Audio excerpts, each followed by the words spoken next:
तो स्मैकडाउन के एपिसोड पर कोडी रोड्स एक बार फिर से WWE चैंपियन बन गए हैं, जिसके बाद WWE फैंस का जो गुस्सा है वो सातवें आसमान पर है। लेकिन आज की वीडियो में हम किसी अपडेट या फिर न्यूज़ के बारे में बात नहीं करेंगे।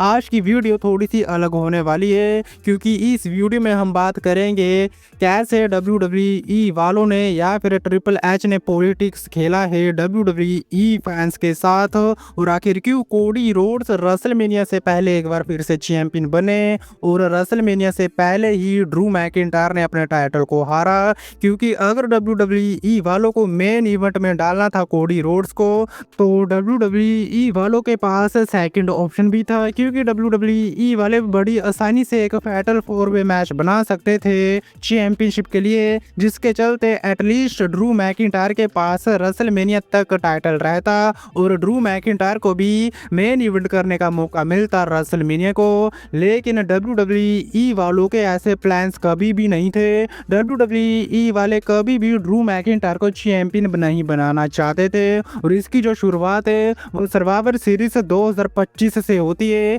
जब WWE वालों का प्लान था रेसलमेनिया 42 में Cody Rhodes versus Roman Reigns के बीच मैच करवाने का, जहां पर कोडी रोड्स अपने टाइटल को डिफेंड करते रोमन रेंस के अगेंस्ट, और इसके लिए रोमन रेंस जीतने वाले थे रॉयल रंबल वाले मैच को।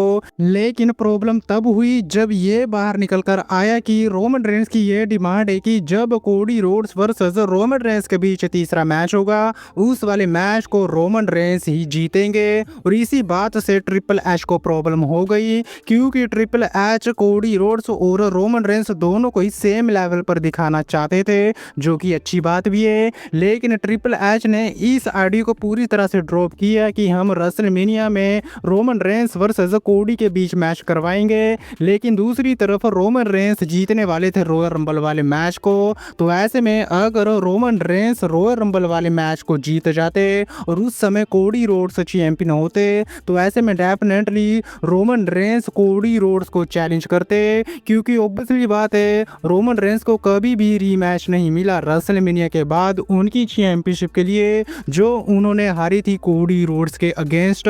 जिसके बाद कोडी रोड्स को ही चैलेंज करते रोमन रेंस रॉयल रंबल वाला मैच जीतने के बाद, और इसी बात को WWE या फिर आप ये कह सकते हैं कि ट्रिपल एच ने देखा, क्योंकि अगर रोमन रेंस रॉयल रंबल को जीते तो वो कोडी को चैलेंज करेंगे, और दूसरी तरफ WWE वाले कोडी रोड्स को मेन इवेंट वाले सिनारों में रखना चाहते थे, जिसके चलते WWE वालों ने फैंस के साथ खिलवाड़ किया, क्योंकि WWE फैंस ये चाहते थे कि ड्रू मैकिंटायर बने WWE चैंपियन, जिसके चलते ठीक रॉयल रंबल से पहले WWE वालों ने ड्रू मैकिंटायर को बना दिया चैंपियन, और दूसरी तरफ CM पंक थे चैंपियन। तो ऐसे में WWE वालों के पास काफ़ी ज़्यादा ईजी हो गया था कि रोमन रेंस रॉयल रंबल को जीतने के बाद CM पंक को चैलेंज करेंगे, और ऐसा ही WWE वालों ने किया।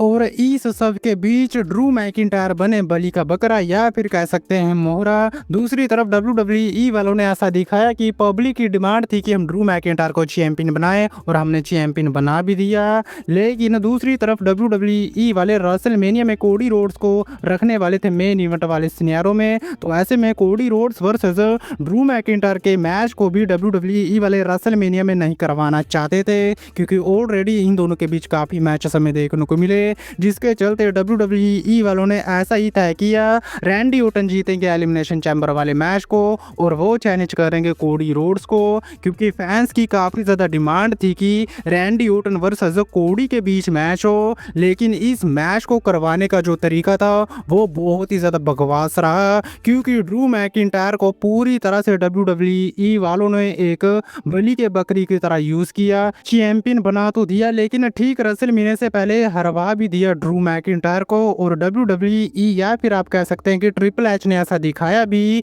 कि हमने तो फैंस की जो डिमांड है उसको पूरा किया।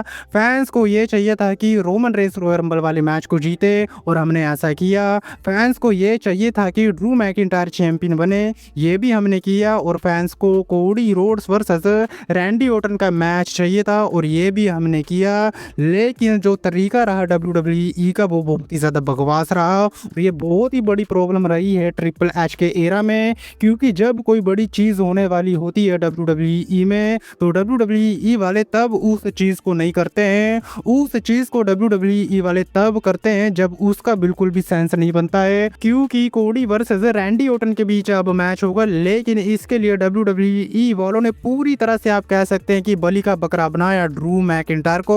और यही WWE वाले हमेशा करते आए हैं ड्रू मैकिंटायर के साथ, और स्पेशली ट्रिपल एच के एरा में ड्रू मैकिंटायर के साथ ऐसा बिल्कुल हुआ है। और यही डिफरेंस रहा है विंस मैकमैन और ट्रिपल एच के एरा में। ट्रिपल एच हमेशा ही चीज़ों को काफ़ी ज़्यादा रश कर देते हैं, पहले तो वो चीज़ नहीं होती है, लेकिन एकदम से ही वो चीज़ को WWE वाले ट्रिगर कर देते हैं। और यही सेम सिनेरियो हमें रेसलमेनिया 41 में देखने को मिला था, और यही सिनेरियो हमें रेसलमेनिया 42 में भी देखने को मिल रहा है। तो ऐसे में ये बात बिल्कुल क्लियर है कि फैंस की बिल्कुल भी परवाह है नहीं ट्रिपल एच या फिर WWE वालों को। क्रिएटिव टीम को सिर्फ वही करना है जो उनको अच्छा लगता है। तो ऐसे में ड्रू मैकिंटायर की तो बैंड WWE वालों ने बजा दी है, बाकी रैंडी ऑर्टन की बैंड बज जाएगी अगर वो रेसलमेनिया में हार जाते हैं। और दूसरी तरफ कोडी रोड्स को बहुत ही ज़्यादा ट्रोल किया जा रहा है, जो कि मुझे लगता है कि थोड़ा सा गलत है, क्योंकि कोडी रोड्स की इसमें कोई भी इन्वॉल्वमेंट नहीं है। क्योंकि रसल प्लूजा के टाइम के अराउंड ही कोडी रोड्स अपने टाइटल को ड्रॉप करने के लिए तैयार थे ड्रू मैकिंटायर के सामने, लेकिन WWE वालों को वो प्लान नहीं पसंद आया।